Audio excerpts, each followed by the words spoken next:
All right, everybody, we are live, and joining me is former Google senior software engineer turned guy who shared his opinions, turned guy who was fired for those opinions from Google, James Damore. Welcome to the Rubin Report. Thanks, it's great to be here. I'm looking forward to this. To prove that we're doing this live, we were about to go live about a minute ago, and right before we started, you said to me, should the dog be in here? Should the dog be in here? My dog was laying here, but we took the collar off, but we let her go, so I appreciate that.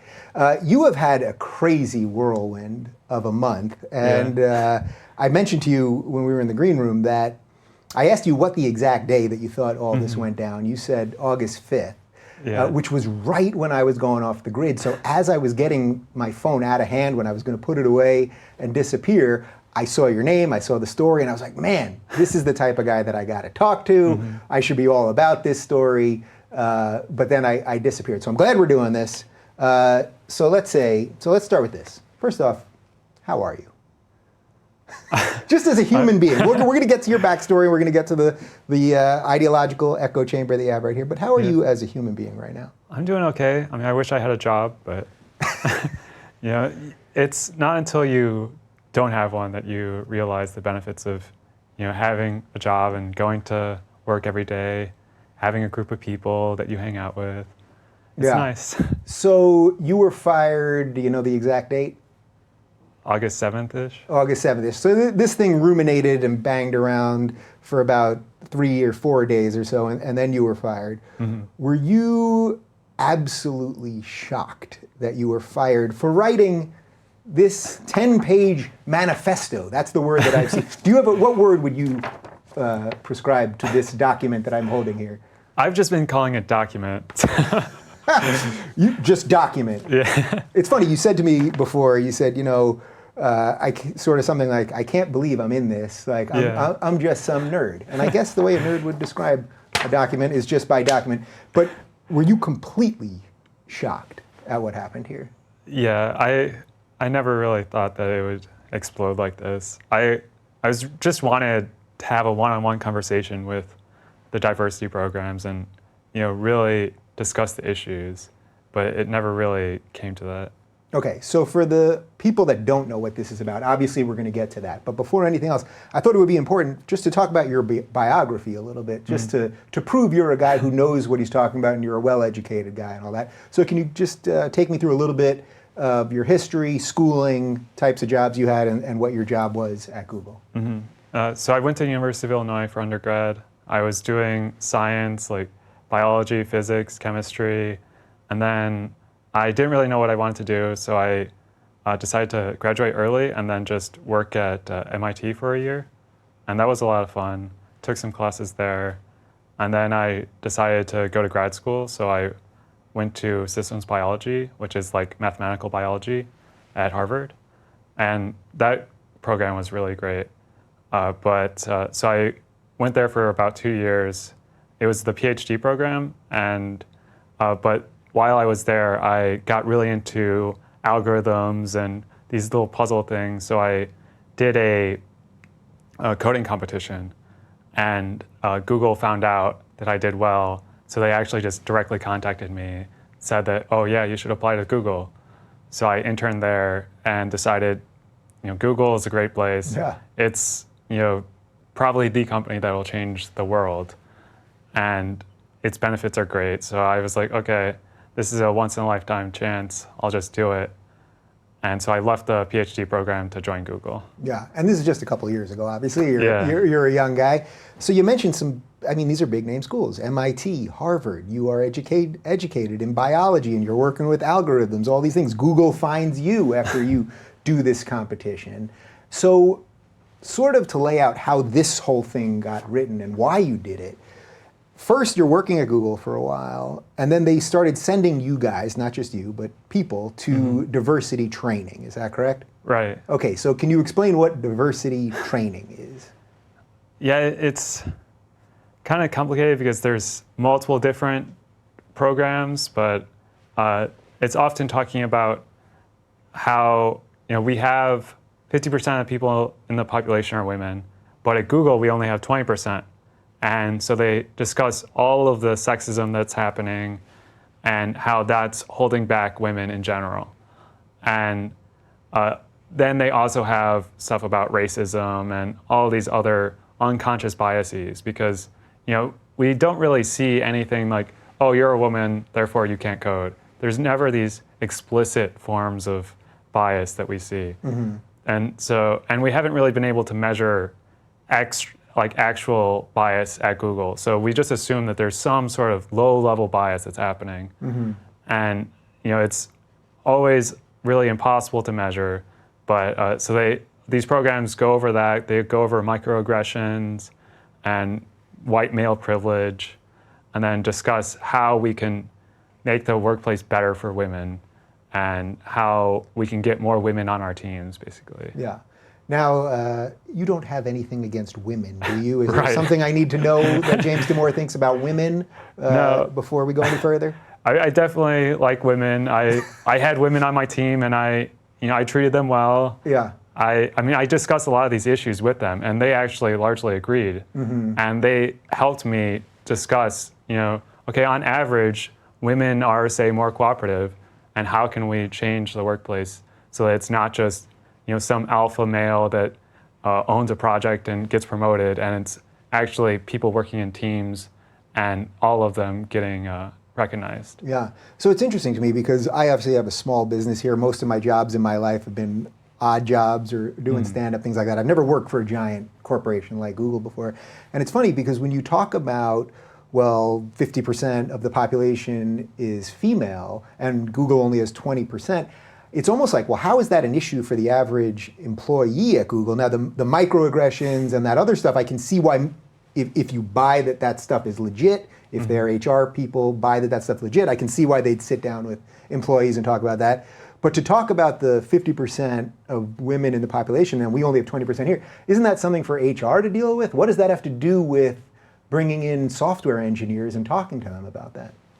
Yeah, I think Google just has a long history of, the whole don't be evil. And, we make a ton of money through ads, therefore we feel sort of guilty, and we have to help the world in general. So we do a lot of philanthropy, and they're really big on being allies for these groups, and just outreach in general. Yeah, if it makes you feel better, they're not making much money on us because they don't monetize anything, and I can't. Our video, I just told you before we started, our video from this morning with Phil DeFranco, who has almost 6 million subscribers, who's one of the first YouTube creators around, was demonetized this morning. It's like, so I do want to talk to you a little bit about the algorithm, but let's keep going with your story. Okay, so you go to these meetings. Obviously, you're having a bit of an ideological difference in terms of what you think versus what they're pushing on you. They asked for your feedback, correct, after these things. So can you tell me about that? Yeah, so in all of our meetings and programs in general, we're usually very open, and we ask for feedback and how we can improve these. And so I wrote this document because I really wanted to put my thoughts down. And so I sent it to them, and they looked at it, but because it's a Google Doc, so I could actually see that they looked at it and read through it, but they just never did anything. And this happened multiple times. I went to multiple programs, and they just ignored it every time. Yeah, so to be clear, when you say programs, so you sent it to they have several diversity groups, right? So you sent it to several different groups. What are some of the groups? So one of them was about unbiasing, and another was your journey towards, rethinking race. So those were several of them that I went to, and it was and we're sort just of the ignored. same thing. Yeah. You saw that they were open, but you were just ignored. So just to be clear, you write this in response because they want feedback. That's actually nice to hear that companies want feedback. I keep trying to get them on the phone with me to discuss some of the problems that I'm having with YouTube. That seems to be kind of difficult. But you write this in response, which is sort of what they're asking for. They're asking for your feedback. Now, you are a scary white male, and you're tall, so that's got to be working against you. But you do what they want. Then you submit this to several of these diversity groups who ignore you. Then you submitted it to one particular one, and that's where this really took off. So which one was that? Yeah, so after a month of actually sending it to individual people and some smaller email lists, and actually getting some good feedback that wasn't, this emotional outrage, I Wait, that's interesting. Let's not jump past that. So first, you are getting some feedback within the company, and people are basically okay with what's happening. Half the people would be just like, yes, I agree, totally. And then the other half would disagree on certain points. And they say, oh, are you sure that this is happening?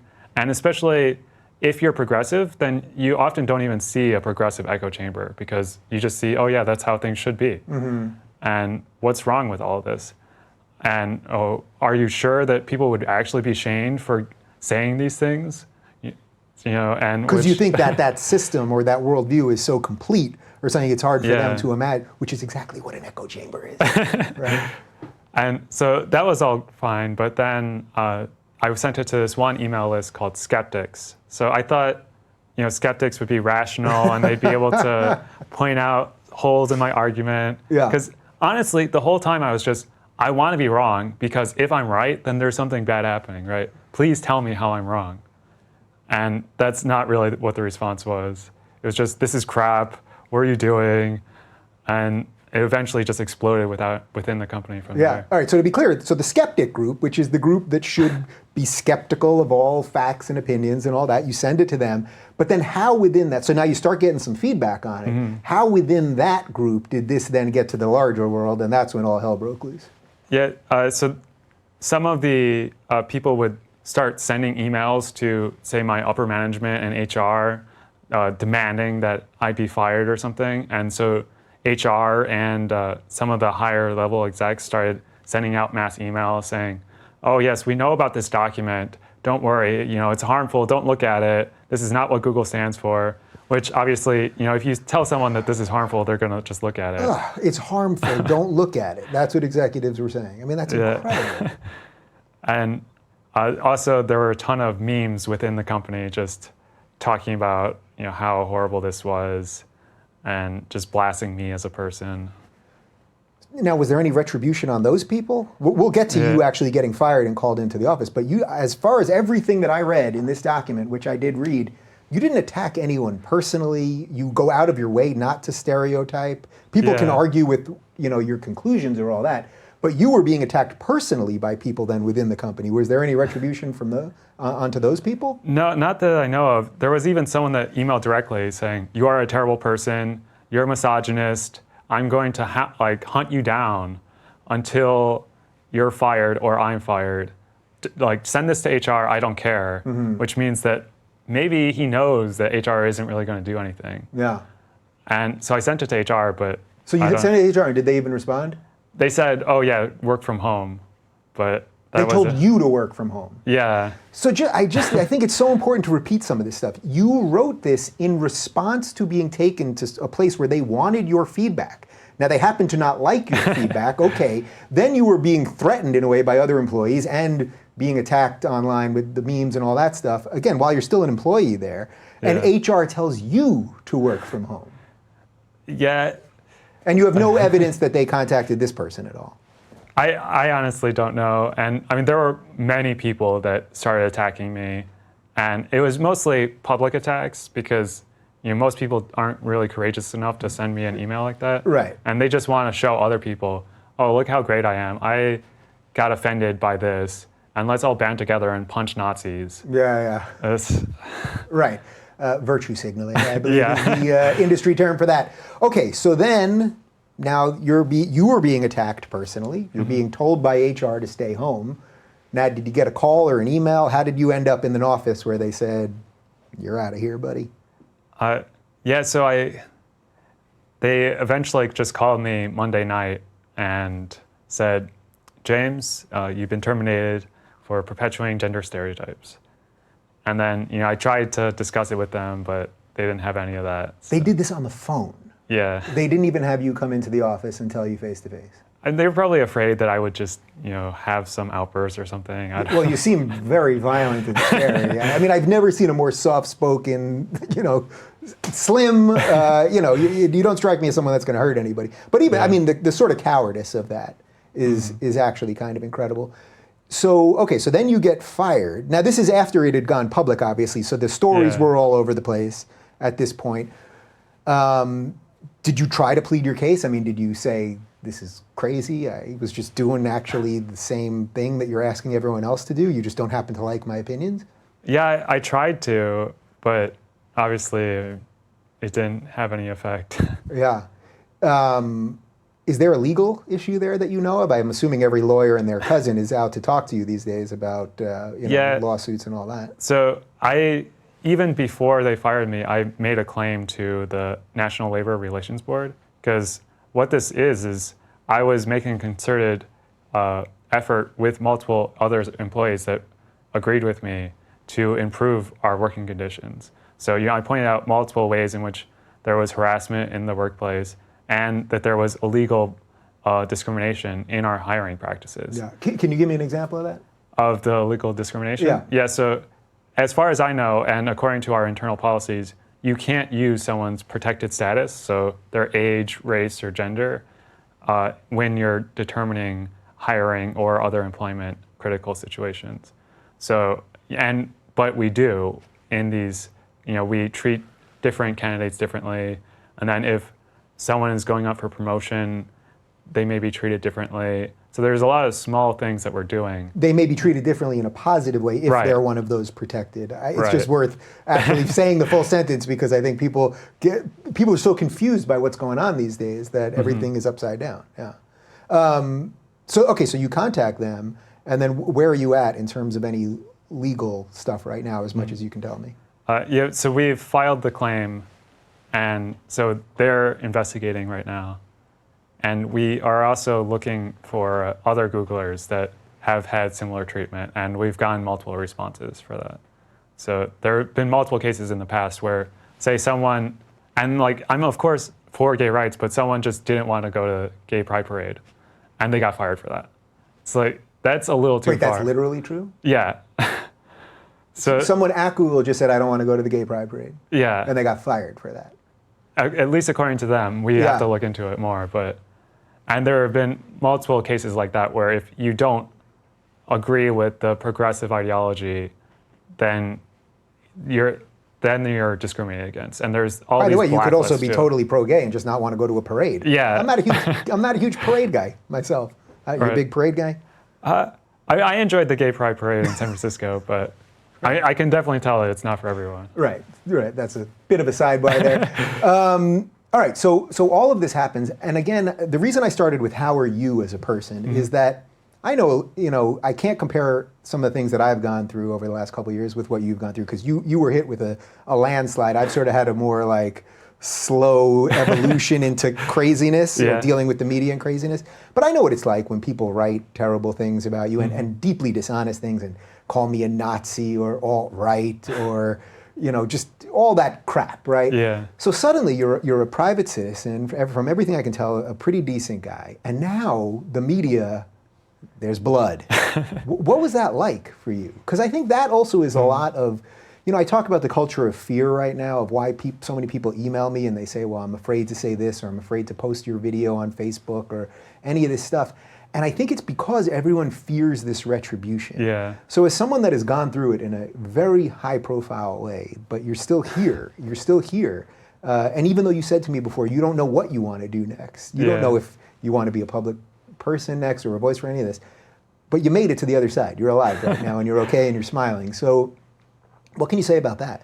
Yeah, I think I realized that it was sort of do or die, and because if I didn't say anything and if I didn't defend myself, then the media would just keep pounding on, oh, this bigoted guy said this sexist stuff.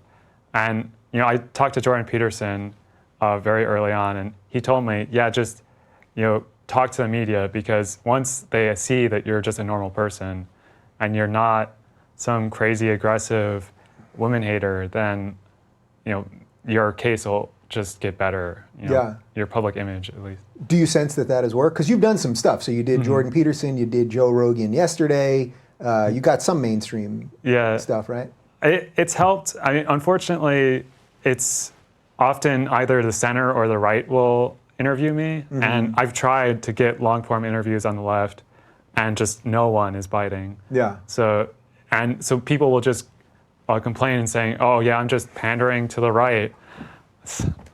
It's a no-win situation. You know, it's incredible to me how much I see this story repeated and repeated. So Brett Weinstein, who I know you're familiar with, he was only asked to go on Fox News. Tucker asked him to go on. I'm going on Tucker tonight. I'm just saying it now for the first time to discuss everything that's going on with YouTube. And I get invited on Tucker and Greg Gutfeld and a bunch of other things on Fox. Nobody invites me from MSNBC. I can't bash the door down, much like you can. So you tried. You did try to get on other left-leaning outlets. I mean, I've given interviews to CNN and Bloomberg, Business Insider, and they were pretty hostile interviews. But I mean, at least I did do them. But it was often, I would do an hour-long interview, and then they would cut it down to 5 minutes of the worst possible stuff. I mean, I still don't think it was bad, but. Did you have anyone helping you with media sensitivity training or anything? Because like right here, I mean, I know you're aware of the show and who I am and all that, and I don't have an agenda. I truly want to hear your story, and that's it. But that when you go on these shows, I know for me, if I've learned anything, is that I would never do a show at this point that's not live, because I know the way these people act and behave. So did you have any training, or did you hold counsel with anyone? You just really just went out there and did it. Yeah, I'm usually a pretty independent person, so I don't like asking for help, really. So I just did it, learning it as I go. Yeah, so then I saw on Twitter that you were happy to take these interviews, and you did interviews with people all over the place. You were on Stefan Molyneux. Now, I've done his show a couple times. I've never had him here. I've enjoyed the conversations that I've had with him. I get a lot of hate for even talking to the guy. But then suddenly after that, then you were a member of the evil, scary alt-right. So I also saw you tweet out that you are not part of the alt-right, or that you've said publicly you're not part of the alt-right. How does that even fit into this? Because I think that's an interesting thing. This now catch-all phrase of alt-right is becoming really bizarre. I mean, I think it's just another one of those labels that the media has put on anyone that they disagree with. They were calling Jordan Peterson alt-right. They were calling just everyone alt-right. And when you look at it and you look at the definition, and it's actually white nationalist or white supremacist, you can see that no one, very few people are actually white supremacists, but they're just using this broad brush to really label too many people. Yeah, and they're almost making the tent bigger, because every time they call you alt-right or they call me alt-right or Jordan Peterson, well, all these people who like what we think about things, they're going, wait a minute, that's what the alt-right is? Then it must be pretty decent. You know what I mean? If Damore and Peterson are in there, and these guys aren't bigots or racists or any of these other things. But you now say that you are not part of the alt-right or any of that kind of stuff. Were you shocked at even, so did any of this shock you? That's what I think is most interesting here, is like, you obviously have seen all this. Like, it's pretty clear to me. But did you, as someone that was going through it, did it shock you? It definitely shocked me. I mean, I knew at least some of the lower level, political bias can shape how we view the world, but I never knew that it was this widespread, and the media portrayal was so inaccurate. And, I'm not necessarily a fan of Trump, but I can see what he's saying about, CNN being fake news. Because every one of their articles about me would just be this horrible stuff. And people, it was really nice to see that all the comments were, CNN, this is fake news. Did you actually read it? So people are fighting back. Right, and then I'm sure they're deleting those comments. I even saw something when I was doing a little research. A few people sent me something that you mentioned me in a Reddit AMA that you did. So I quickly Googled both our names, and then it came up, I think, I can't swear to it, I think it was a Think Progress article, basically implying you're alt-right. And then they quoted me, obviously it wasn't talking about you, it was something from months ago, making it seem like I was part of that too. And it's like, you're all liars. And the more you lie, the more you're just putting water on gremlins, and you're spreading the very thing that you fear most, which I guess is probably good for people like us, but it's a little annoying. So let me ask you this. I have your scary document here. By the way, I flipped through this thing many times. I didn't even get a paper cut, so we're not dealing with that much here. What would you say is the most controversial thing that you wrote in here? Is there one piece of this thing that you could go, well, I guess maybe that's the one, or maybe I said this wrong, or what's the thing that people were most sensitive to? So me saying neuroticism, which is just a personality trait, and that's the official term, that was a mistake maybe, because a lot of people were like, oh, he said women are neurotic, and that has a ton of negative connotations. And then, just the whole biology, whenever you mention biology, that's controversial when it comes to differences between people. Okay, so I'm glad you mentioned that because I think this might be the most important part of anything we're going to discuss right now. And if people are listening to this, I think this may be the key thing of all this. It seems to me that the social justice movement and this hierarchy of oppression and the oppression Olympics and the virtue signaling, it seems like it is in direct conflict with biology, which is why they've been so against Richard Dawkins, a biologist. It's why they've thrown Brett Weinstein, a biologist, under the bus. It's why they've attacked you, someone who has studied biology, under the bus. It seems to me that because biology has nothing to do with what they're talking about. They're talking about this sort of amorphous thing of victimhood as virtue, but that's not how biology works. It's not how evolution works or anything else. That it had to get here. Do you think that's a fair statement? Yeah, I mean, there are some biological truths that you can't just paint with, oh, this is just oppression, this is societally constructed oppression. And it's really hard to just keep denying some things. Yeah, so what would be an example of that, of a simple biological truth that would be against? I mean, at least, according to this, it's just the link between prenatal testosterone and some masculine-like behaviors. And so, we know that testosterone does affect behavior. And, if you ask someone that transitions, a transgender, then they'll also tell you that, yes, taking this hormone treatment did change me in some ways. And, it's not good or bad, it's just different. Right. And if we were all the same, wouldn't there be then truly an equal amount of women in the NBA as men? I mean, you wouldn't need the WNBA, right? Like even if women, let's say women, I mean, I have no idea, but let's say women love basketball as much as men do. I suspect generally speaking, men like it more. I'm probably getting in some trouble there. I don't know what the exact Pew study has shown on men and women in basketball. But why would you have, I mean, there's obviously biological differences. Otherwise, you would have women doing 360 dunks, like LeBron James. Yeah, I mean, physicalness and height is definitely something that's well known and not that controversial. Yeah. And I feel like if a woman wanted to join the NBA, they should be able to. Sure. But if a woman has the skills that can play in the NBA, if the NBA had a rule and said women cannot play in this league, I would have a problem with that, actually. I believe in it's equal opportunity. They have their own league, which is sort of separate but equal, but also nobody watches because it's simply not as good as the NBA. Man, I'm digging in it for those people, but I don't really care what they think. So the biology piece, though, how do you, as someone that cares about this, how do you navigate that? I mean, when you've seen people like Dawkins and Weinstein treated the way they're treated, how does this conversation get cleaned up a little bit if guys like that have so much trouble navigating or will be kicked out by those voices on the left? Yeah, it's really hard. You have to just find someone that's reasonable and have a one-on-one discussion, because if you just have this huge public thing, then there's inevitably going to be someone calling you some bigot or racist. And I still don't really know how to navigate the waters, so I'm maybe not the best to ask. Yeah, well, you seem like you're doing a fine job. I mean, you're willing to be part of this fight. We don't always get the heroes we ask for. We get people that are suddenly either brave enough to write this, and again, you weren't trying. That's the irony here. Is I think a certain amount of people will look at you or watch this and think, oh, he just wanted to say something controversial and profit from it somehow, or get in the news or do these shows or whatever it is, when in fact you did everything possible to play by the rules that they had set up to have your voice heard.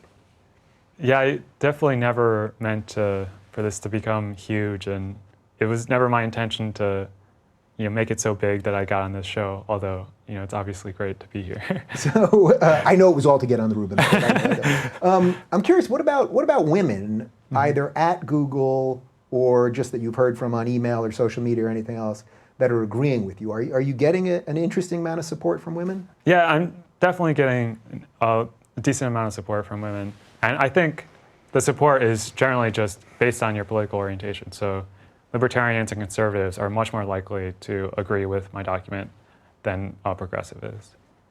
And it depends just how libertarian sort of you are. Right. So you're saying women are allowed to be libertarian and conservative. They don't just have to be progressive? Right. There That's are quite actually a controversial statement. fewer women that are libertarian, though, for maybe similar reasons. So that's kind of interesting. So so that's a fact. So there are less women that are libertarian because they might play into some of these causes. So I don't know this fully, but the ratio is about the same, 20 to 80. So 80% of libertarians are about women. And it's just the personality type of highly logical is more represented by men. And that's the personality type of libertarians. And very individualistic rather than a more collective personality. Now people are going to hear that, and that's just so. This is so interesting because it does get to the heart of so many of the things we talk about here, and what Ben Shapiro says: facts don't care about your feelings. You've said a couple things right there that they feel wrong in a way. Like there's some. What do you mean? How could that be? But the evidence that doesn't mean things can't change and that we all can't evolve differently and all that. But the evidence, the facts in this case, basically support what you're talking about here. Yeah, and I mean, I don't feel like people would necessarily say that being libertarian is better than being progressive or conservative. And I guess it depends what you are. I think a lot of progressives that would find offense with this think that being progressive is good. So, and they honestly think that conservatives are evil. So, they're happy to be like how they are. Yeah. Okay, so now you've done a bunch of these shows, you've gotten your story out there, you've sort of been through the storm already. It sounds like you don't know exactly what you want to do next. Have you been presented with any interesting opportunities? I mean, there's definitely, I've talked to random CEOs that were supportive, but obviously many of them didn't want to be publicly known that they supported me. So does that show that we've sort of lost the war in a way? Like we're winning interesting battles. A guy like you who, nobody outside of your world knew a month ago, you're now known and you're gaining traction and all that. So I see that as a win of a battle, but in the war sense that all these CEOs of companies, that they might want to work with you, having nothing to do with this. They might just go, man, this guy's got a great resume. I want to work with this guy. He's a free agent right now. But even that they just might be cowed because they don't want to deal with it. Yeah, and part of this lawsuit is potentially trying to push it the other way because so much of their concern is that they're being attacked so much by these social justice activists. And so if they ever go more to a more rational side on these topics, then they'll just be attacked. But if there's ever a lawsuit that says, hey, you can't discriminate against conservatives, and you can't be just some extreme left and discriminate and do whatever you want, then maybe they'll finally see the light. I don't know. Yeah. But if there's only one side happening, then they'll just become more extreme. Right, and it's so interesting to me because, as you said, there were several different diversity groups. Now, I suspect, but please correct me if I'm wrong, if there was a group of pro-life people at Google, would they be allowed to form a group, do you think? Or how would that group be treated? I'm not sure that they would be able to make a group. I think some people would say, oh yeah, that makes people uncomfortable, don't do this. Right. Now, you obviously would be able to create a pro-choice group. Right. I suspect there would be that's in line with leftism and progressivism. But the difference between pro-choice and pro-life really is, it's always been known as a political choice. It's a tough choice. But you're saying most likely that group doesn't come to be. Yeah, so I mean, I know of several anecdotes where someone came out as pro-life and then their team just abandoned them and started just ostracizing them. And there have been events where Planned Parenthood and some more pro-choice things were advertising in some event. And someone said, hey, either let's show both sides or let's take politics out of the workplace. And they were just, no, don't talk to us. So there's definitely an asymmetry there. Yeah. I'm curious because I've mentioned a little bit lately that with all the stuff going on with monetization on YouTube, it's hard to figure, when I've had the limited contact I've been able to get with Google people, it's hard to tell who knows what or where the buck stops. It's, oh, we'll escalate this, we'll send somebody, just submit another form for this. Do you think that Google as an entity has almost become too big? It's become that 1984 monster that the bones of it, it's sort of crumbling under its own bones because it was abandoning biology in the name of biology or science or reason, whatever you want to use there, in the name of social justice. Yeah, I think definitely there's a lot of disadvantages to it becoming too big. Especially, nothing like this would have ever happened if it was just a 100-person company, because people would know me and they would know that I'm not some crazy bigot. And if they disagreed, they would just come and talk to me rather than write some public messages of how I'm a Nazi and we should all punch him, So, yeah, and there's a lot of miscommunication and just people not knowing what's happening at Google. There's, it's common where we have multiple chat apps and stuff. It's just not really some coordinated actions. Yeah, it's so interesting because the idea that they fired you, even if, let's go on their side for a second, let's say that they figured out whatever it is, there's some loophole that they've got legit cause to fire you. It's almost like that then makes you stronger, strengthens the ideas that they don't want strengthened, as opposed to they could have just given you a silent death. You know what I mean? Like they could have been like, this guy wrote this thing, they let the 24-hour news cycle spin out, and then they slowly just degrade your position or stop giving you things, and eventually, most likely, you leave, right? You just leave on your own accord, and that's that.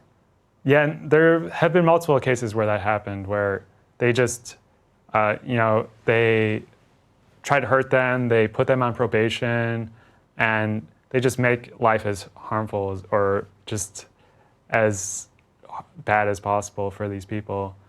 And that's what usually happens, but I think it was just too much of a PR issue for them. Yeah, so you had a great tweet a couple of days ago, which was that if we have desensitivity training, then shouldn't we have sensitivity, wait, if we have, sorry.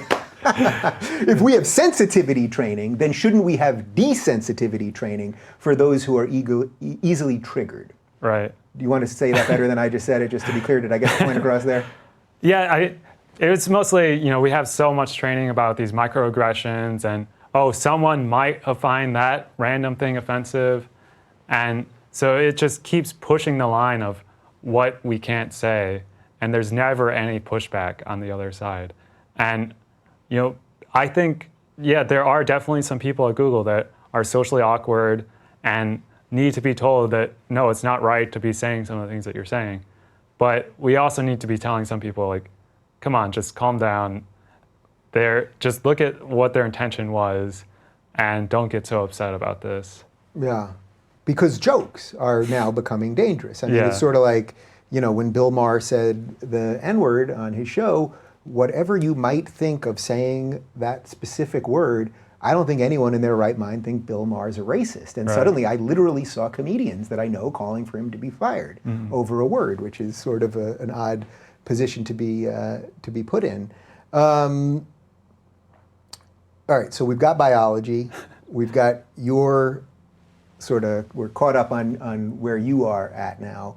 Do you sense that because of this, that Google is going to do any sort of introspection or any sort of reevaluating of these policies? I really thought that they would, but at least according to my friends that are still working there, they've only doubled down on the diversity efforts and haven't really addressed any of the political discrimination. And we've brought up these blacklists that people had before, these blacklists where people will just have spreadsheets of names where these are people that pretty much are just conservatives or think differently, and they try to sabotage their work or just don't work for them at all. So what does that actually mean? Like sabotage their work? Are you talking about public people who are creating using Google services, or you're talking about employees of employees Google? Within Google. They'll so there's so many interdependencies between projects that I will often have to depend on someone to help me. But if I'm on this blacklist, they'll just ignore my email. And if I ask them for a promotion or a peer review for a performance review, then they'll just give me a bad review. And then once I do get fired because I'm treated so badly, I won't be able to find work at another company because they share these blacklists. Okay, so that's incredible. Yeah. I think that's quite revelatory and incredible and obviously evil and insidious and all of that stuff. Do you think then, I hope you have an answer for this, but I know this is a tough one, that those lists exist for the creators too and the people that are using Google services? Because I don't have to tell you the amount, I mean, forgetting monetization aside, the amount of people who generally are center to even a little bit right to, you can go as far, then you can go all the way to Alex Jones, but all of that group that are out of the mainstream think, that feel like the algorithm's screwing them, the monetization screwing them, the subscriber growth is screwing them, all that stuff. Do you have any evidence that any of that is real? So I don't know if they just have your name in some random file, but there's other ways for some of these same things to be happening, where they look for offensive videos, and according to them, it's these central or right-wing videos that are offensive, and they never look at the other side because they're on the left. And so it's through their own political bias, and they may not even be trying to directly target people, but they just find all of these things, and then they actually feel like removing these videos or demonetizing them is the good thing to do. Because if I disagree with you, you must be misinformed or evil. And so you're either evil or you're telling people wrong things. And either way, you should just stop doing that. Yeah, I mentioned to you right before we started, and this is why I'm doing Tucker tonight. I mean, the amount of stuff that they've demonetized from us, I'm talking from Ayaan Hirsi Ali, who I think is one of the greatest human rights activists on the face of the earth, to then plenty of conservatives, of course, Ben Shapiro and Larry Elder and Dennis Prager, but then also atheists like Michael Shermer, comedians, Michael Ian Black, and a host of other people, that I think that it's not censorship. That's what I want people to understand, that in and of itself is not censorship.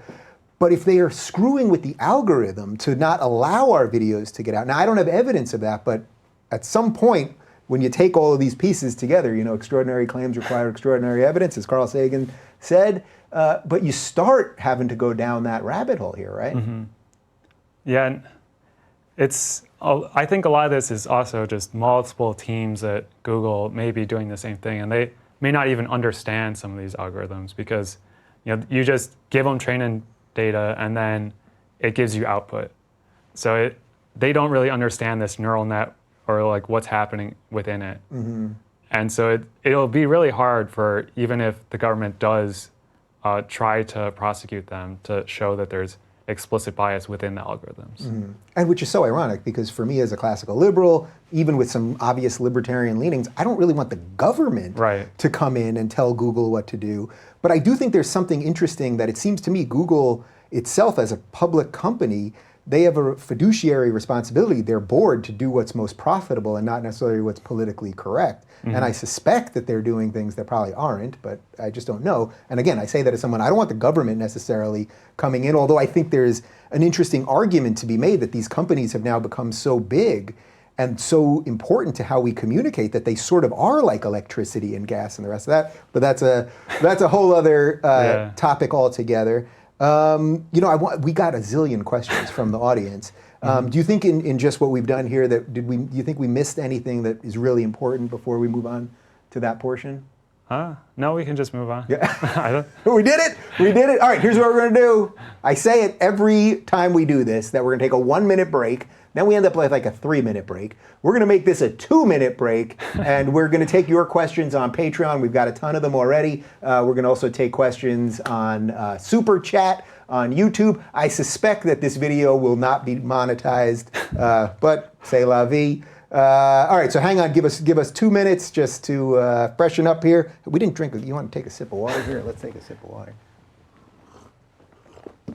All right, 2 minutes, and then your questions with James Damore.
All right, I think we did it. 2 minutes. There we go. So first off, we have a gajillion questions on Patreon here, which I'm glad that my audience is so receptive to what you're talking about, because I think it's really why people are supporting me on an alternate platform right now and helping me do what I'm doing. Okay, so I'll go with the heavy one first from Patreon. Any Snowden-like info that you can dish out on Google sharing our info with the government, etc.? So at least when the whole Snowden thing was happening, they denied a lot of it. But I mean, there are cases where the government does request personal information, just like a lot of other companies, and Google does give it out. And it's about 40,000 cases per year or something. And one thing that this is linked to too is maybe they will only give it out to maybe right-wing extremists and not left-wing extremists. I don't know. Mm-hmm. Right, we just don't know what the answer is, and I guess that also depends on what the government's going for, if we have a more left-leaning government or a right-leaning government. But they'll push back on some of them. So maybe they'll push back on the left-wing extremists. I don't know. Oh, that's interesting. Right, okay. James, what alternatives to Google products are superior in function for us users? Bing isn't that bad. I don't know if it's better, but yeah, it's hard to say because I do use mostly Google products still. Yeah. Well, that's the funny thing. I think there'll be a certain amount of questions here, like people want you to either throw Google under the bus or the products under the bus. I suspect you don't dislike the products and you liked the company that you were working for. Yeah, I don't want to hurt Google. I just want to make Google better in some ways. It's that's exactly how I feel about YouTube. I'm not trying. I want YouTube. I want the platform that I'm on to be the best it can be. I want this thing to grow so we can grow, But here we are. Okay, we'll do a couple super chats here. Well, this isn't even a question, but it's just something nice. Thanks for having the courage to say something, James. To everyone else, if you see something unethical taking place where you work, do something, say something. The cost of staying silent is incalculable. Do you have any regrets about doing just that? It's hard to really regret things because I hope at least the world will be better. Because Google is a huge place and it's going to be our future. So these are huge issues that we need to solve. So you're sort of like, what's his name that was going after Skynet, the Terminator? Oh yeah. Oh my God, what's his name? I'm blanking. Everyone in the comment section. John Connor. Yeah. John Connor? Yeah. It was John Connor. Yeah, all right, there you go. Let's see. We'll go back to Patreon. In the time since releasing your memo, have any of the resulting discussions made you change your mind or rethink any of the conclusions, or even the way in which you outline your thoughts? That's a great question. I've definitely had many discussions with people, some that disagreed with me. I haven't really differed on some of the core things. Maybe there were some nuances, but some things, like there may not be explicit sexism happening, but there's just male typical behavior which men are just prone and trained to do throughout their childhood. That is what's rewarded in the workplace sometimes, and that may be an issue that we need to solve. But it's not this explicit sexism of you're a woman, you can't do this. It's just a lot of competition and talking over people is rewarded in some ways, and that hurts a lot of people, both boys and girls, that aren't as assertive. Right. But in and of itself, that generally happens more to women, right? Right, because women are less assertive, which is what because of biological reasons is your basic argument. Yeah, and so I would say that these are they may be predisposed to be a certain way on average, but it's not like we can't change that in some ways. And you could obviously train your kid to be a certain way, and culture has some effects, but how much do we want to really social engineer things? Right. Well, it's also like when they'll talk about, well, men do a lot of business dealings while playing golf and not enough women play golf. Well, you can't force women to play golf. I'm all for women playing golf if they want to play golf, and I don't think they should be excluded if they want to play golf, but you can't force them, nor would I want a man to be forced to do whatever women are doing. What are women doing? Let me see if I get in some trouble here. What do women do? Like golf, men for golf. Let it go. At least what I heard was, going to a nail salon. Going to the nail salon, naturally. All right, now we know it's going to be clipped. Can James elaborate on the underground conservative groups that you mentioned with Rogan? Being myself in the computing industry, that sounds terrifying. So you were on Joe Rogan yesterday. I didn't even realize it, unfortunately, so I haven't seen it yet. But I love Joe. He's become a major ally in this space and for helping free thinkers and things like that. So what was this about underground conservative groups? Yeah, so there's some groups within multiple companies that, of conservatives that feel alienated by the dominant culture. And they're not really connected at the moment because there's so many people that want to infiltrate them and, record, oh yeah, this person said this one thing that could be construed to be racist, and then get all those people fired or something. And so it's really a tricky thing that I don't want to disclose too much of because of some of these issues. Okay, I think that's fair. Super chat, as a guy studying IT who also leans conservative libertarian, I feel as if everyone else in the field leans far left. In your experience, is that true? Yeah, far left or libertarian, because libertarian is this very logical type, but they often and they agree with a lot of the social issues of just being, socially liberal. But if you're socially conservative, then you'll get ostracized often. I think, at least for some of these people, working for a smaller company is maybe the better thing to do. Now that's an interesting piece of this. That at the end of the day, if you want to have as much autonomy over yourself and your thoughts and all of those things, that maybe working at one of these giant monsters who are trying to appease to everybody is just not the way to do it. Yeah, or appease to the mob, really. Right, the mob, exactly. Well said. Do the strongest political activists have any special access to our information, or are they mostly in lower positions in the company? I think this is particularly interesting because it gets to something that we talked about before, where even when I've had discussions with YouTube people, I don't think that anyone necessarily is outright lying to me. But how can we figure out where things are going up the chain, or where the final decisions are, or where that subtle thing that could happen in the algorithm is happening, or any of that? Is there any way to decipher any of that stuff? At least for outsiders, no. There's no real way of figuring out. Yeah. What do you mean outsiders? Well, just people that aren't employees. Oh, okay. So someone probably knows something that you probably don't know.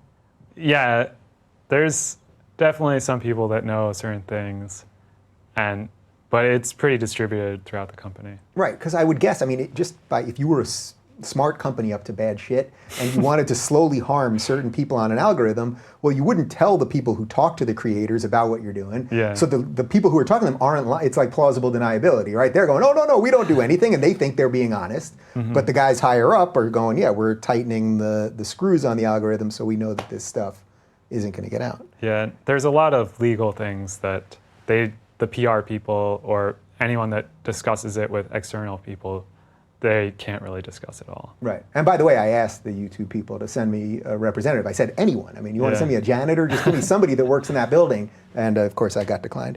How bad do you think this echo chamber problem is in other companies or business spheres like engineering, business, legal, etc.? Do you think there's something unique to the Silicon Valley stuff?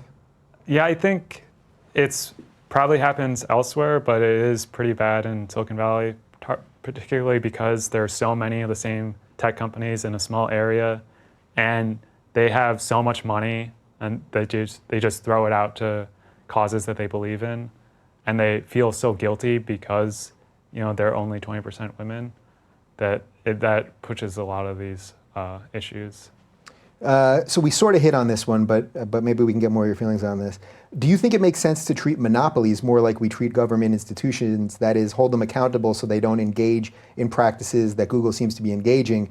How about a market share tax to prevent great concentration of power instead of punishing success directly? So the basic crux of the question is, is there a time that the government sort of has to step in here? And I know you have obviously some libertarian leanings, probably don't really want that.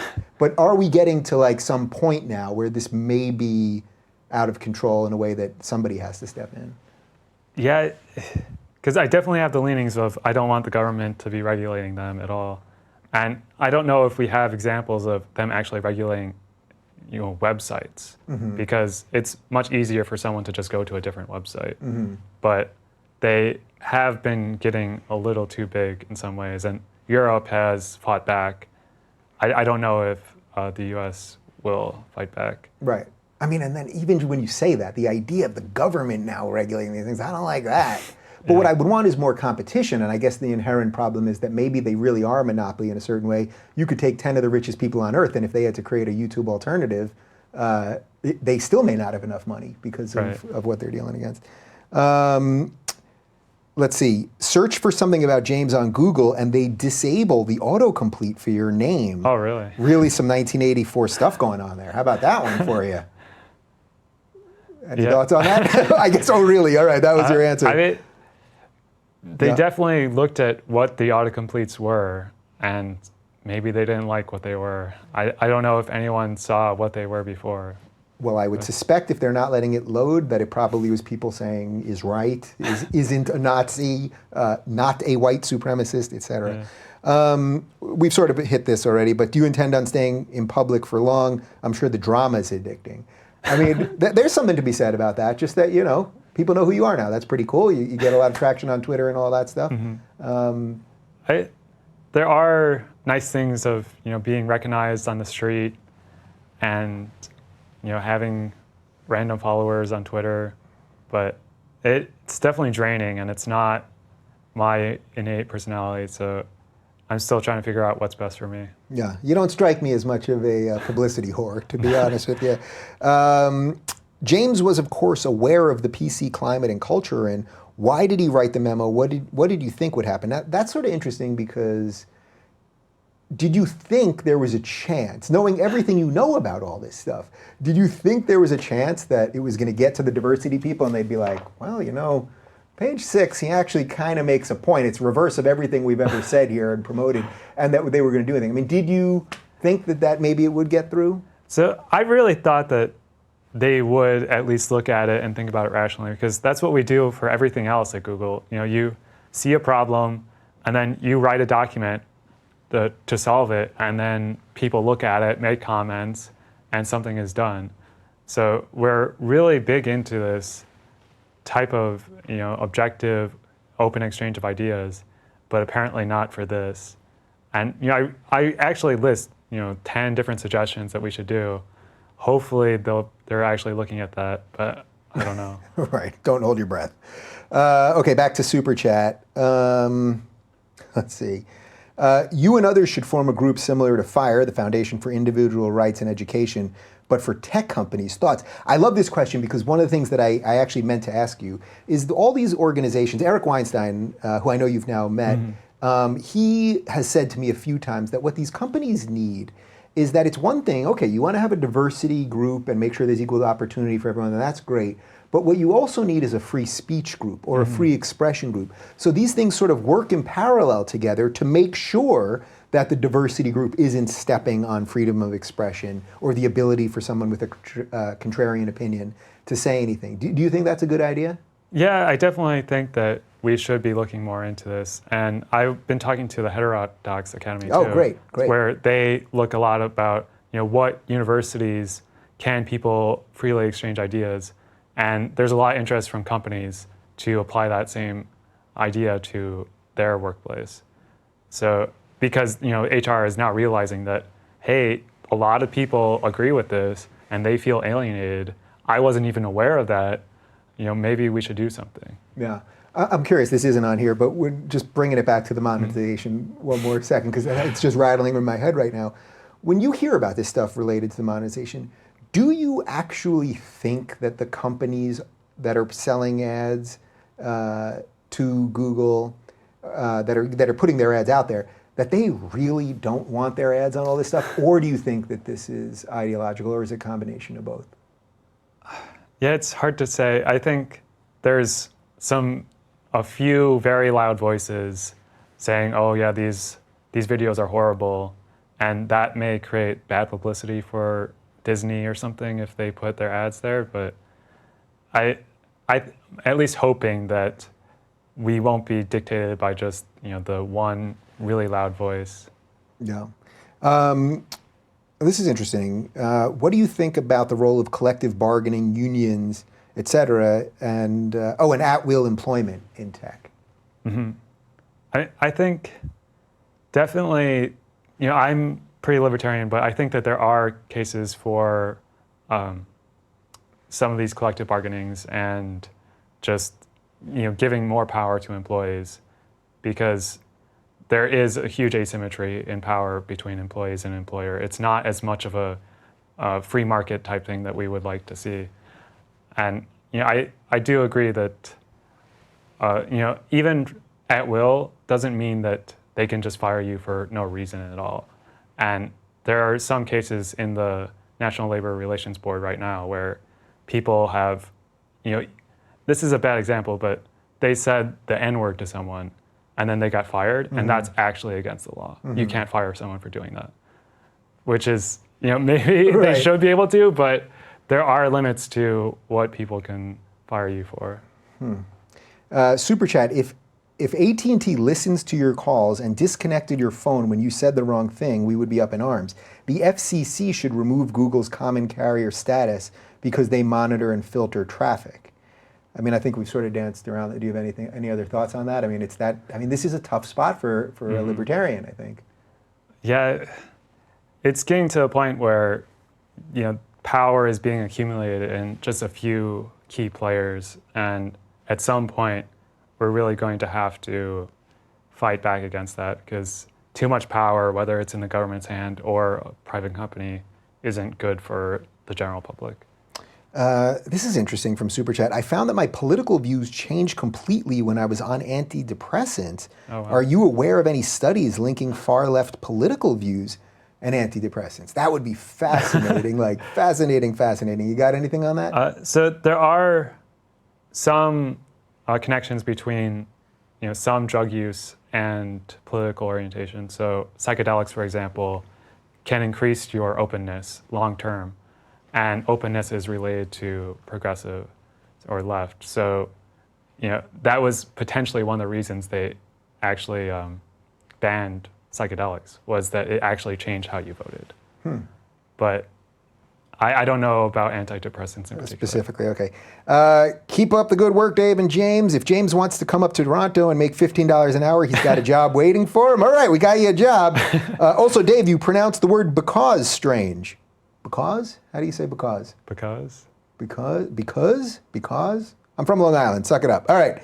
A question for both of you. Does having YouTube Red help the content creators I watch with demonetization, or does the money go straight to Google? Thanks. Love the show, Dave.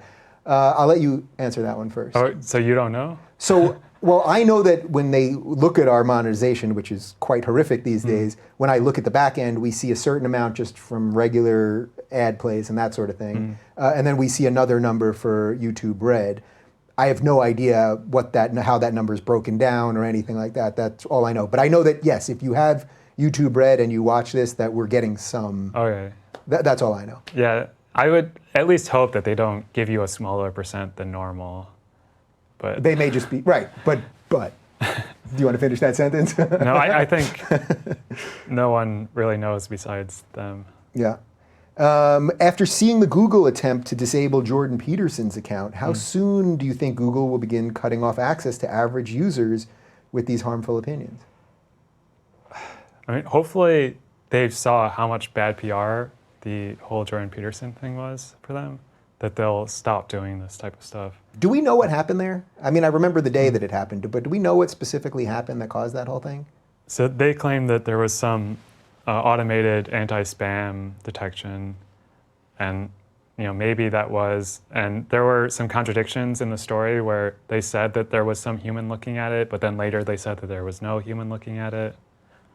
I mean, it just sounds like such anti-spam protections. I mean, the guy's one of the most brilliant professors and I think preeminent thinkers we have literally in the world right now.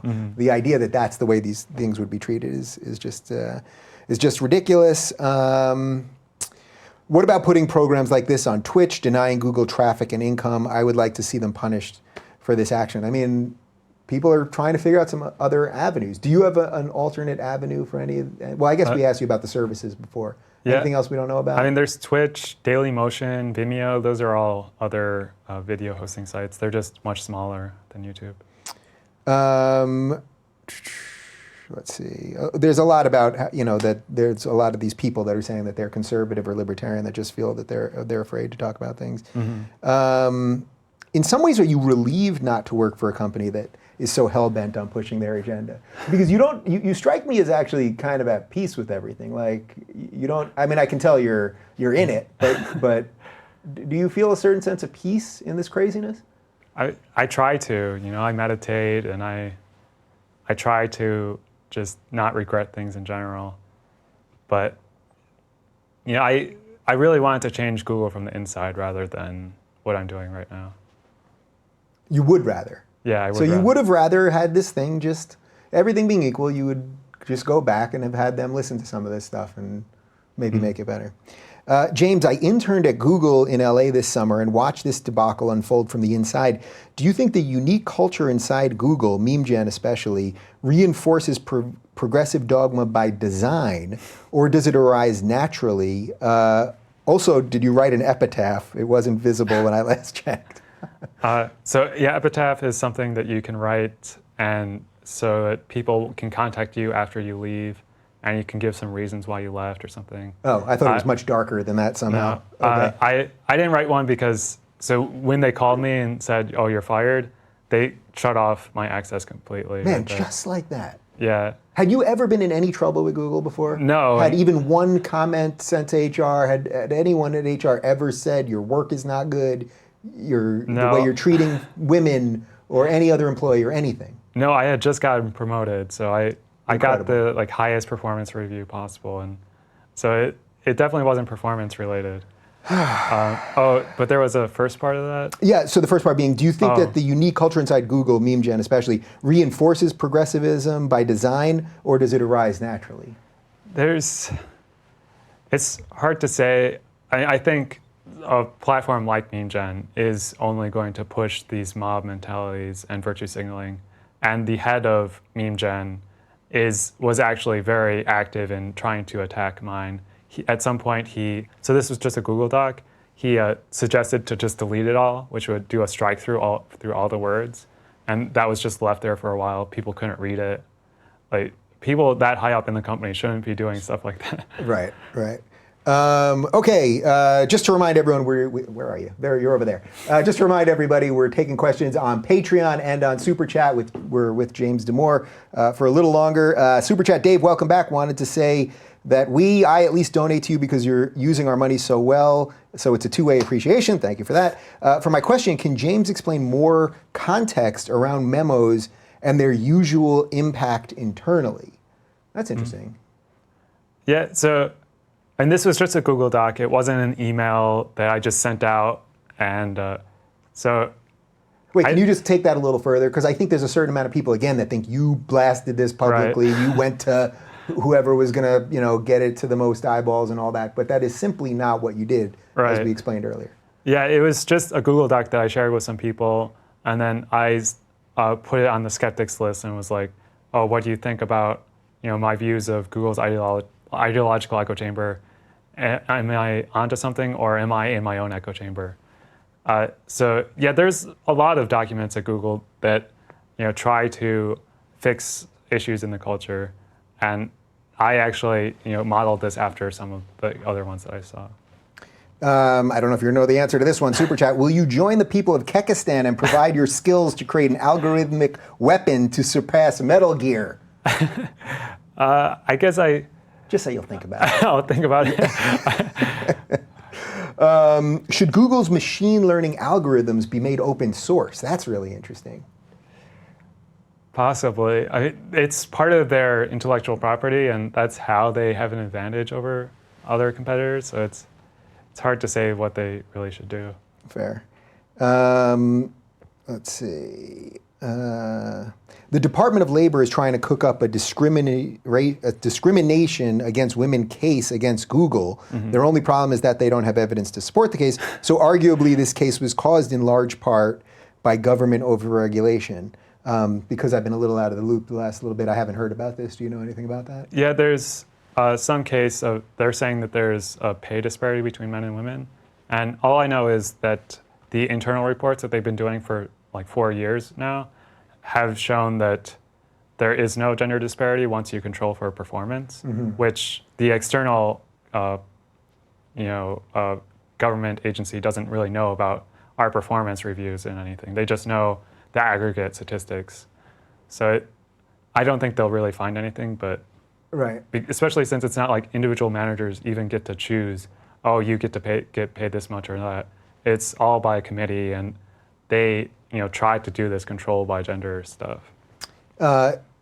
Quote, do no evil, end quote, used to be Google's motto. How does James feel that Google and Alphabet as a whole are doing in general in living up to their former motto? Yeah, so I think that they still believe in the do no evil, don't be evil thing, but it's that the definition of evil has changed, and they started mandating it both internally and externally. So it's now just if we don't agree with you, then you're evil. We don't like your YouTube thing, so we're going to censor it or demonetize it. So there is some evil, by my definition of evil. Yeah.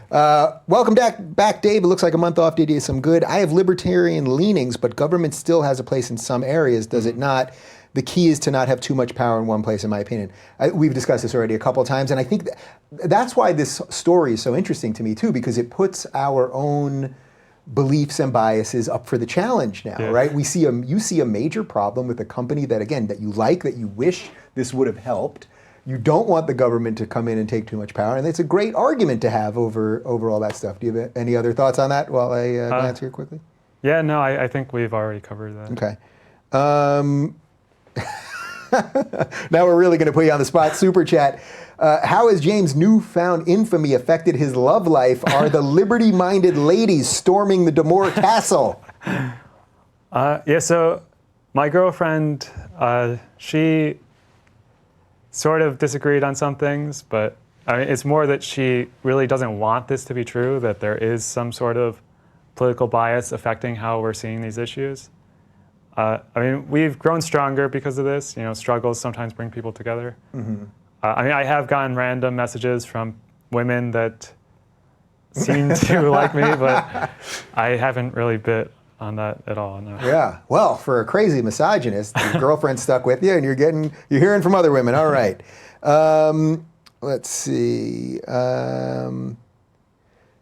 This is interesting. In your experience at Google, do the witch hunters use their colleagues' social media content against them?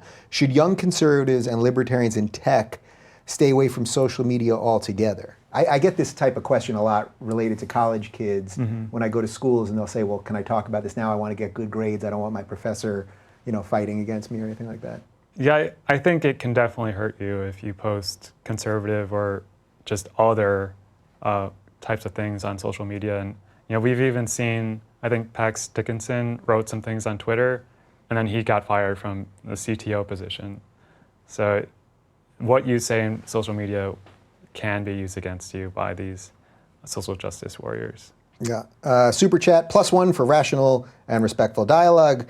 Hashtag real news. All right. Real news. Something's real. I can't believe it. The blacklists, this is super chat, are designed to bully. That is disrespect at work by the bullies. The Nazis did the same thing. All right, let's put the word Nazi aside because you're being called a Nazi, which is obviously idiotic. But the idea of these lists, these secret, or it sounds like they're not even that secret, right? I mean, these are... Yeah, people admit to having them. Yeah. How dangerous do you think that is? I suspect quite, because you're probably on every single one of them. Yeah, they're pretty dangerous. And just the fact that it's socially acceptable to admit that you have these and you openly pretty much hate certain people, that's a slippery slope. Yeah. Is there any evidence that Google conservatives secretly have lists of lefties that they won't work with? Is there any evidence of those lists existing? I have to ask. I don't really know. I think that they're so angry at just the idea of these blacklists, and they see the harm that's causing. But there may be some people that see the tactics used by the other side and want to use them too. Are decentralized platforms like yours.org, .org, Library, Steam, and others the future of media? And do you have any interest in cryptocurrencies like Bitcoin?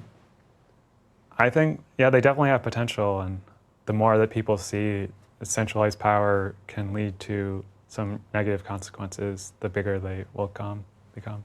What about Bitcoin and what's the new one? Ethereum? Yeah. Beryllium? What the hell is it? I know they were mining it on Avatar or whatever. What's that one?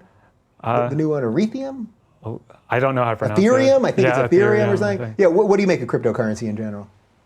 They have potential, but it's really hard to say.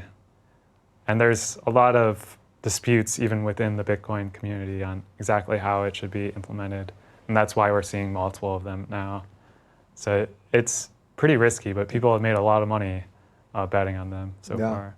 I have like 2 Bitcoin. I'm just kind of leaving them there. Oh, wow. And we'll see what happens. That's like $12,000 or something. Is that $12,000? Yeah, it's really grown. Don't worry, I'm losing enough on YouTube monetization that it probably all evens itself out. From Patreon, do you think there's any chance for a pendulum shift back towards the center in tech and large companies generally, where these issues can be reasonably debated and discussed without the immediate social pariah status and firings? Or have things gone so far past that point that the only viable alternative is for new companies to be created? Again, we've sort of hit on this, but that's interesting. Like, do you think there's a chance, we could even put Google aside for this one, that this story, the lesson of this story might help in ways that we can't see right now? Yeah, I think if there's a chance, just because, even though there's the political bias and just natural biases that are causing some of this, there's also just the financial incentive that they may have, where they see if they don't, toe the party line, that they'll get attacked. But if there's also financial incentives to not, have these blacklists and fire anyone that disagrees, then that'll at least moderate them in some ways. Any idea of how far Google is willing to go to silence viewpoints it doesn't agree with? Well, we know they fire people. You got anything else? They'll do some certain things. I mean, they'll remove ads from certain websites. They'll remove YouTube videos. They may push results far from Google search results. I don't know the exact extent that they'll go, though. Yeah. Well, it's interesting because I can see you're really trying not to throw them under the bus. You're being careful with your words, not to say anything that's untrue, and yet you're sort of given a little bit of like you're leaving some crumbs for some of the path to be found. And I think that's what people are trying to figure out here, which I think is I think it's a credit to you. Let's see. I don't think this is a cause for government intervention. I think this is a symptom of government interference in society in general and supporting social justice. Do you agree? That's an interesting take.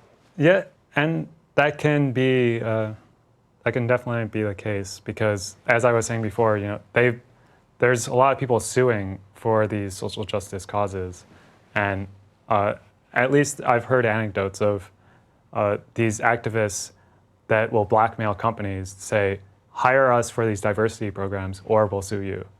And so they're sort of pushing it.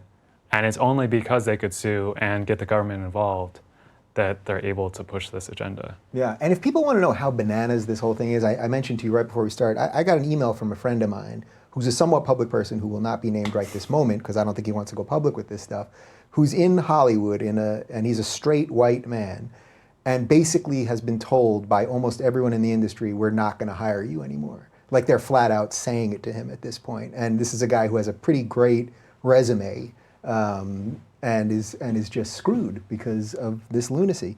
All right, Super Chat. Great episode, Dave. Shout out to the new subreddit called Stop Being Evil. It's dedicated to exposing Google's censorship and other creepy behavior. I guess, have you seen this subreddit yet? Oh, yeah. Someone posted it on my subreddit, actually. Oh, you have your own subreddit. Is that where you did the original Reddit? Again, I was off the grid when you did the I did an AMA on my subreddit. I didn't really know how to do it, so I figured I could do it on this one. Right. Because there were some right-wing people that wanted me to do it on there, and I didn't want it to be political, really. I just wanted it to be sort of neutral. Mm-hmm. But, you should come over. They're pretty friendly. I saw your subreddit, and they seemed sort of angry. I don't know. Well, I don't even want to get into that. There were that wasn't my own thing. All right, Oh, whatever. really? Yeah, it doesn't matter. It doesn't matter. It seems that the best way to decentralize the power of large companies such as Google could be accomplished by the removal of patents.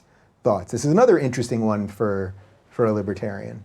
Yeah, I mean, patents can definitely cause the centralization of power because you only just gain more and more power as you gain these patents, and they're used as tools by the extremely wealthy companies to attack competitors. So it creates a barrier to entry, definitely. I love this question, and I can't believe I didn't ask it. What top-level companies, if any, are doing things right in terms of diversity opinion? Do you see some companies doing it right? Because I'll promote the hell out of them, and I'll try to work with them, and I'll try to do stuff with them if so. There's some companies that have talked to me, and it seems like they're doing the right thing, but I don't know if I should make them public just because they talk to me in private. Right. Which think how sort of unfortunate that is, but maybe you could tell me privately after. I'll keep it between us.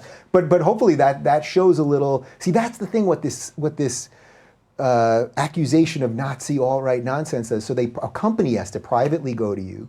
Now you have an interesting opportunity to help promote them, but you don't even know if they want that help from you or from me or whoever. And that's it's such a shitty situation.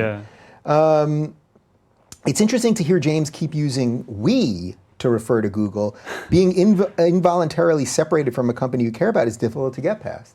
I think that's pretty clear here. Yeah. I feel like they're part of my family, or I'm part of their family, but I definitely see myself saying "we" a lot too. I believe this is what they call the black sheep of the family.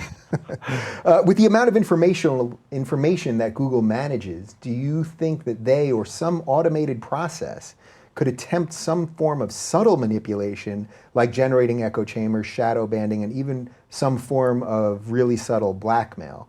I think your answer is yes to this, that we just kind of don't know. Yeah, although I don't know if they're so far as targeting specific users and deciding, oh, this is someone that we don't like, therefore we're going to show them weird stuff.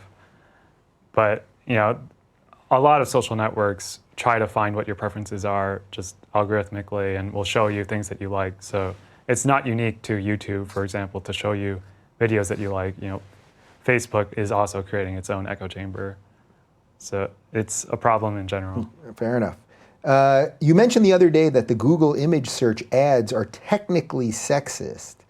Do you know of anything else similar in Google/YouTube search and ads? Can you explain that further? I don't remember saying that the ads were sexist. I mean, I think Or do you know what this person's referring to? I didn't hear it, so And they're definitely, we look at demographics of the user and we try to infer that, and we use that to maybe show them different ads. So in that way, it might be sexist. And we also look at different companies like Instagram and Pinterest, which were competitors to image search. And we saw, hey, the majority of those users are women. And the reason was that women are more open to aesthetics, which is another thing that I mentioned.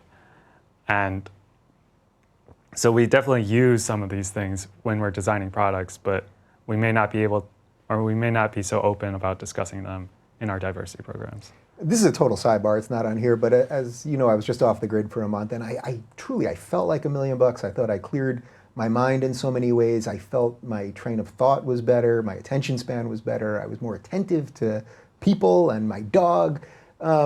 Just as a general thing, do you feel we're just too inundated with this stuff at this point? Like as humans and what our brains have evolved to be, what they biologically are. Do you think just staring at this thing all day might be a problem?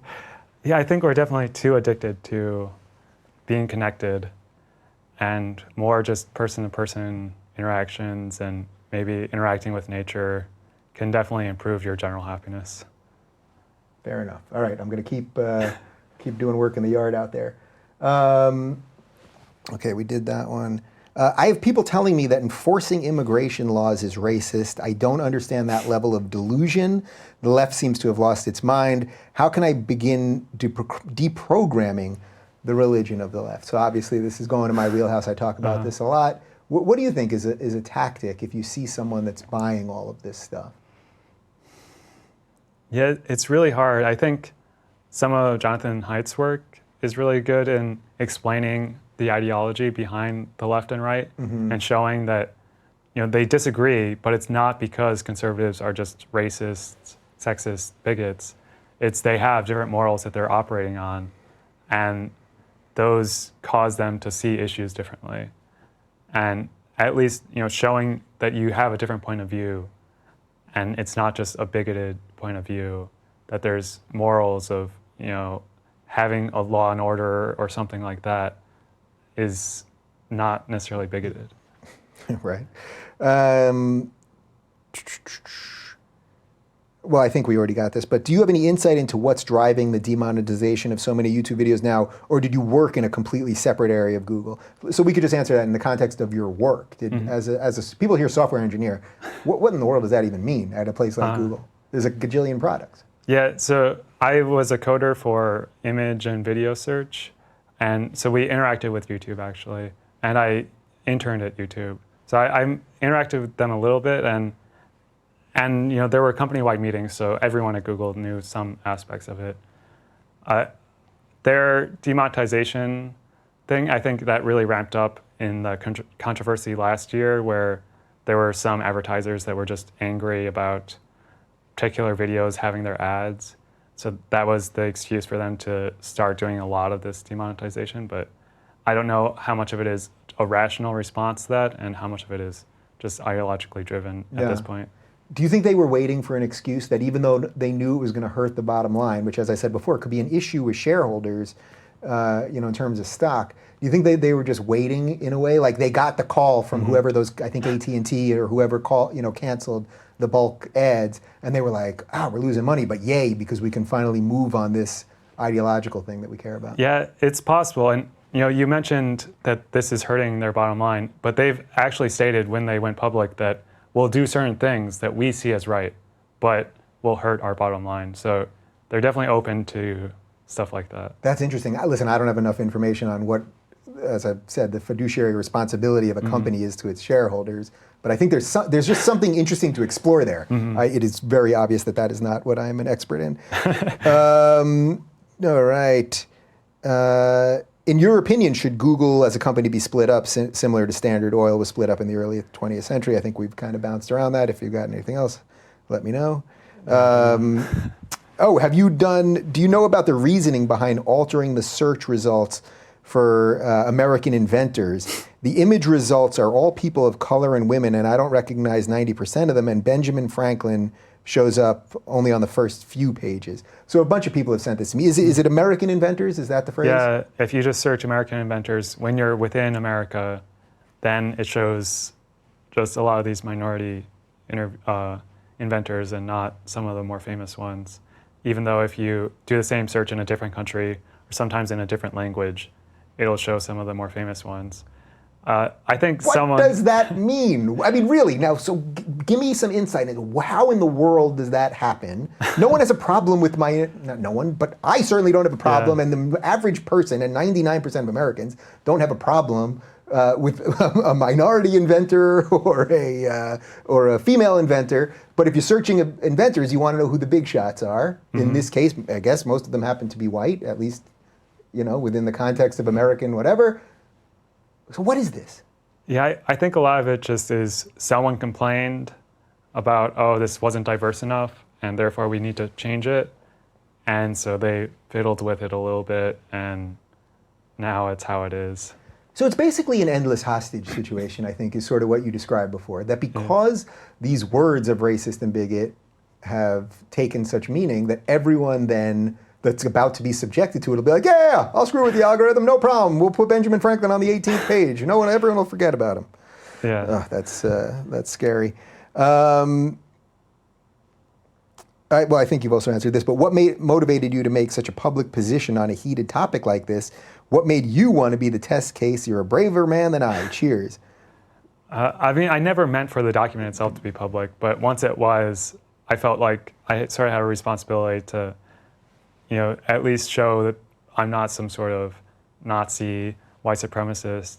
And how did that get part of the link? Now, I understand it, but for the average person watching this, how does that, where you write this and then suddenly you're being called alt-right and a white supremacist and all that, how do you even see how they do that trick? Yeah, I think that there's not really any logic behind it. It's just they want to smear my name. And they say, oh yeah, he didn't say this, but he implied it in some way. And yeah, they just do it to hurt people in general, of people whose opinions they disagree with. All right, you know what? I think we'll do two more. I think you've been very focused and here, and I think two more is fair because I think a lot of there's a ton of support for you obviously here, and all that stuff. So here we go. So this is the best interview I've seen with James Damore, and I've seen them all. Terrific job, fascinating content. Okay, thank you. I'll still do two more. Do you have a favorite book or blog that you might want to send people to or tell people to read? At least about this, The Blank Slate by Steven Pinker was pretty good. And I think we're getting them on the show. Yeah. We've been working on it. Oh, really? Yeah. Yeah, that'd be great. We're trying.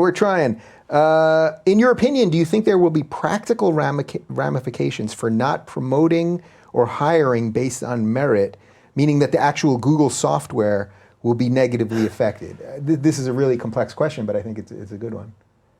Yeah, I mean, definitely that could happen. And especially as things get more and more complicated within Google, you get bigger and bigger systems. You need the best people. So basically you have these interdependent systems, and if you're not hiring based on merit alone, that one system failing starts other systems to start failing. I mean, it really could be the collapse of something massive. yeah, here. and a lot of what they do is alienate some of the really system-oriented people, like basically people on the autism spectrum. And those are the people most skilled at really analyzing these systems and discovering the rules behind them. But those are also the people that don't really understand social situations as well. And that's who they're punishing with a lot of this unconscious bias type stuff. Which is particularly fascinating because there's a lot of people that are on the spectrum in Silicon Valley. Right. So it's really this it's a double-edged sword, but it's also like a really confounding thing for these people who just want to do good work. I mean, to do the thing that they're really focused on and really passionate about. Yeah, that's something. All right, well, I'll ask the last question. It will come from me, but thank you guys for submitting all the questions. It's pretty obvious to me you're gonna find a job, you're gonna do well, all that good stuff. But I have a feeling somebody might be out there watching this right now going, I want to help this guy. Sure, we can send them to your Twitter and all that stuff. But you want to give any kind of sell job for somebody that's out there looking for somebody with your skill set or anything? I'm really putting you on the spot here. Yeah, I'm still trying to figure out what exactly I want to do. If they want to support the lawsuit, there is the researcher that I have. But yeah, I'm still personally trying to figure it out. But if anyone really wants to discuss things, just send me a message, and because I'm always willing to have one-on-one conversations with anyone. Yeah. All right. Well, listen, if you've proven anything to me here, it's that you're a humble guy, your intentions are good. It seems to me that if you were provided with evidence that some of the things that you've said here were wrong or misinformed or whatever, that you'd be happy to continue that discussion. And if you remain a public figure, I'd be happy to do this again. And if you don't, I'd be happy to go for coffee or for lunch. And I wish you luck with everything you're doing. Yeah, thanks. All right. Well, thanks to James Damore. You can find him on the Twitter. Did you have the blue check before this whole thing happened? Yeah, I got it. Before this whole thing? Oh, no. I didn't have Twitter at all before this. I still don't really know how to use it. He wasn't even on Twitter before this, people. He's got the blue check. And his handle's quite appropriate. It's fired4, the number 4, truth. So I thank James. And I will be on Tucker Carlson tonight, probably discussing some of this stuff and discussing the YouTube situation and all that. And again, as I will say to Tucker tonight, and it's sort of what James said to me, he was talking about these things because he wanted the company to be better. That's what I want YouTube to be, and more transparent and all that good stuff. So anyway, thanks for watching this. And we are live tomorrow. Oh, no. We were going to do Blair White tomorrow, but I believe we are... Tuesday. We're doing it on Tuesday. There you go. I got a team back there. I'm not making this stuff up. All right, thank you guys for watching.